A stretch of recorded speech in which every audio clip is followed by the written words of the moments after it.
अस्सलाम वालेकुम नाजरीन, प्रोग्राम इंसान के नाम और मैं हूं आपकी होस्ट नसरीन आफ्ताब।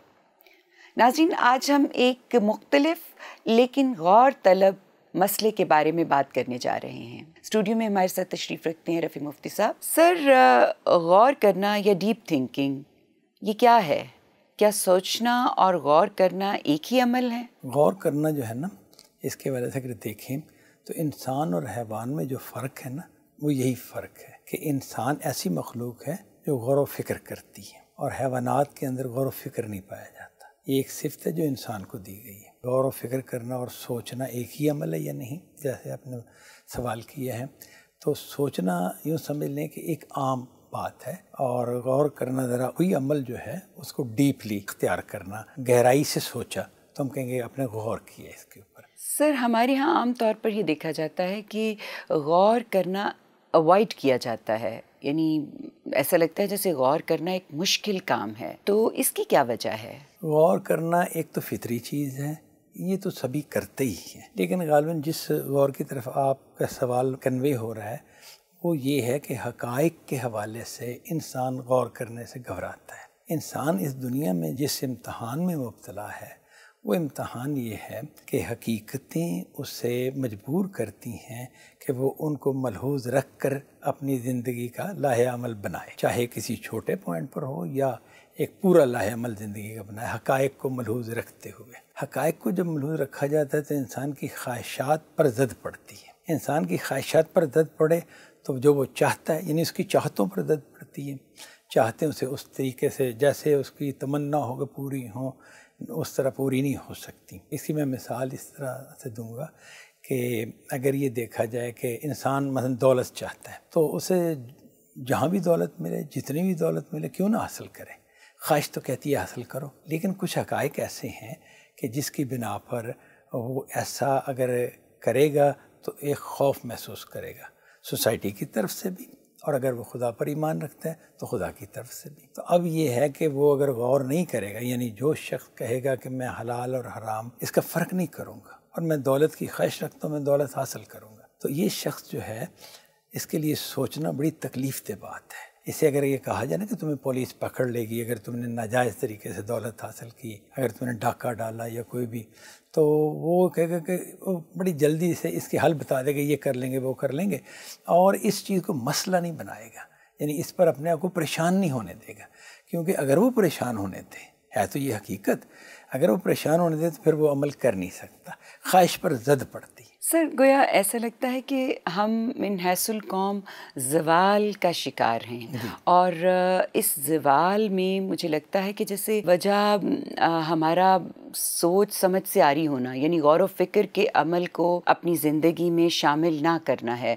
जैसे कि हम जानते हैं कि कुरान पाक में अल्लाह ताला ने बहुत ज़ोर दिया है इस बात पे, गालिबन शिर्क के बाद सबसे ज़्यादा इसी बात पे ज़ोर दिया है कि हम गौर क्यों नहीं करते, हम तदब्बुर क्यों नहीं करते, फ़िक्र क्यों नहीं करते। तो सर, क्या ये वजह है हमारे ज़वाल की कि हमने अपनी ज़िंदगी से सोच समझ और तदब्बुर को निकाल दिया हुआ है? जी, ये अल्फाज भी ठीक हैं जो आपने बोले कि गौर व फिक्र नहीं करते, लेकिन ज़्यादा बेहतर ये बात होगी कि हम हक़ाइक़ को अपना मसला नहीं बनाते। जब मसला नहीं बनने देते तो फिर उनके मुताबिक गौर व फिक्र नहीं करते। सर, तो क्या नवाज़ शरीफ साहब इस वक्त जिस किस्म की मुश्किल का शिकार हैं उसमें वो गौर व फिक्र नहीं कर रहे होंगे? गौर व फिक्र की वजह से कमी नहीं होगी। तो फिर सर, क्या वजह है कि हम मिन हैसुल कौम जब ये फ़ैसले होते हैं तो उनसे हमें फ़ायदा, कौम को फ़ायदा नहीं हो रहा होता? क्योंकि वो गौर व फिक्र इसलिए होता ही नहीं कि कौम को फ़ायदा हो। हमारे सियासतदान जो हैं, जो भी मसाइल उनको दरपेश हैं, चाहे आप नवाज़ शरीफ का मामला लें या किसी और सियासतदान का लें, ये नहीं कहा जा सकता कि वो गौर व फिक्र नहीं करते। लेकिन असल बात जो है वो गौर व फिक्र में किन चीज़ों को अपनी गौर व फिक्र की बुनियाद बनाती हैं, या उनकी प्रायोरिटी लिस्ट में क्या चीज़ें गौर व फिक्र के हवाले से कौन सी चीज़ें अहमियत रखती हैं। क्या वो कौम के हवाले से गौर करते हैं कि कौम का भला किस में है? क्या वो इस हवाले से गौर करते हैं कि मेरे अखलाकी वजूद का तकाज़ा क्या है, हक बात क्या है, सच्चाई क्या है, अदल का तकाज़ा क्या है? अगर वो इन बातों पर गौर करते हैं तो उनका गौर साले गौर व फिक्र होगा। और अगर वो इस तरह से नहीं करते बल्कि अपने मुफादात ही को देखते हैं, चाहे वो सच्चे हों या झूठे, चाहे वो सही हों या गलत हों, तो फिर गौर व फिक्र की तो नफ़ी नहीं हुई, لیکن غور و فکر کو جس کام کے لیے انہوں نے اختیار کی ہے، اپنی خواہشات، اپنے مفادات اور باطل چیزیں ہیں، یعنی خواہشات بھی باطل اور مفادات بھی باطل۔ حق اور عدل کی اگر ایک عدالت ہم لگائیں تو اس کے اندر ان کو پروو نہیں کیا جا سکتا کہ یہ صحیح ہے، نہ امین ہوں نہ صادق ہوں، تب بھی میں فائز رہوں اپنے عہدے پر۔ ایک بات اور اس کے ساتھ آپ سے جاننا چاہتی ہوں کہ یہ جو غور کرنے کی صلاحیت ہوتی ہے یہ ہر ایک میں یکساں ہوتی ہے، سب کر سکتے ہیں غور و فکر؟ اصل میں معاملہ یہ ہے کہ کیا انسان یعنی تمام انسان غور کر سکتے ہیں کہ نہیں؟ اس کا جواب یہ ہوگا کہ ہاں کر سکتے ہیں۔ ہر انسان، جب بھی انسان کوئی غلطی کرنا چاہتا ہے، قانون شکنی کرنا چاہتا ہے، کوئی ظلم کرنا چاہتا ہے تو اپنی سوچ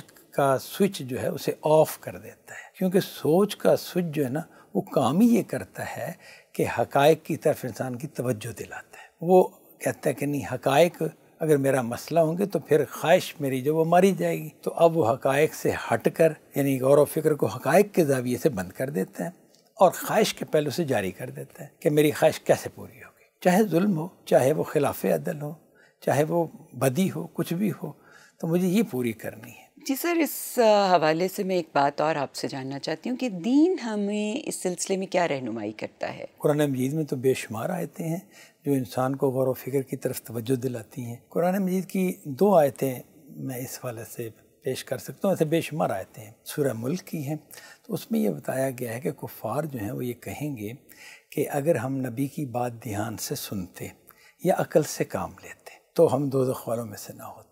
اس آیت میں اللہ تعالیٰ نے دوزخ میں جانے والوں کی زبان سے ہمیں یہ بتا دیا ہے کہ وہ کہیں گے کہ ہم نے حقائق پر غور نہیں کیا، ہم اپنی خواہشات ہی میں لگے رہے، اپنی مرضی کی، اور نبی کی بات دھیان سے نہیں سنی، تو اس عمل نے ہمیں دوزخ والوں میں کر دیا۔ اگر ہم ایسا نہ کرتے تو پھر ہم دوزخ والوں میں نہ ہوتے، یعنی جنت والوں میں ہوتے۔ اسی طرح ایک اور آیت ہے کہ جس میں اللہ تعالیٰ نے کہا ہے کہ بہت سے لوگ جو جہنم میں جائیں گے، یعنی ان کا ذکر کرتے ہوئے بتایا کہ ان کا معاملہ کیا ہے۔ ان کا معاملہ یہ ہے کہ ان کو اللہ تعالیٰ نے دل دیے ہیں لیکن یہ سوچتے نہیں ہیں، آنکھیں رکھتے ہیں لیکن دیکھتے نہیں ہیں، یعنی دیکھنا کون سا؟ عبرت کا دیکھنا، اور کان رکھتے ہیں لیکن سنتے نہیں ہیں، نصیحت کی بات نہیں سنتے۔ یہ لوگ جانوروں کی طرح ہیں، بلکہ ان سے بھی گئے گزرے ہیں۔ تو اس کا مطلب ہے کہ جو لوگ غور نہیں کر رہے، چیزوں کا مشاہدہ بھی کرتے ہیں تو بس وہ حیوانی سطح پہ ہی کرتے ہیں، اور جو بات سنتے ہیں تو نصیحت کو قبول نہیں کرتے، کان ان کی چیزیں سن رہے ہوتے ہیں۔ اللہ تعالیٰ کہ نہیں، یہ تو حیوانات ہیں گویا کے، اور یہ لوگ جو ہیں یہ غافل لوگ ہیں، یعنی حقیقتوں سے غافل ہیں۔ تو گویا سر آج ہم انسان کے نام یہ پیغام دے سکتے ہیں کہ انسان کو اپنی سوچ اور اپنی غور و فکر کی بنیاد حقائق کو بنانا چاہیے، نہ کہ ذاتی مفادات اور خواہشات۔ اور ہر روز آپ اگر اپنے سے یہ سوال کرتے رہیں کہ میں اس دنیا میں کیوں آیا ہوں اور میں نے کہاں جانا ہے، اپنی اکاؤنٹیبلٹی کا ریکارڈ چیک کرتے رہیں، تو انشاءاللہ ہمارے اندر غور و فکر کرنے کی صلاحیت پازیٹیو رخ اختیار کیے رکھے گی۔ اس پیغام کے ساتھ میں اجازت چاہوں گی۔ اللہ نگہبان۔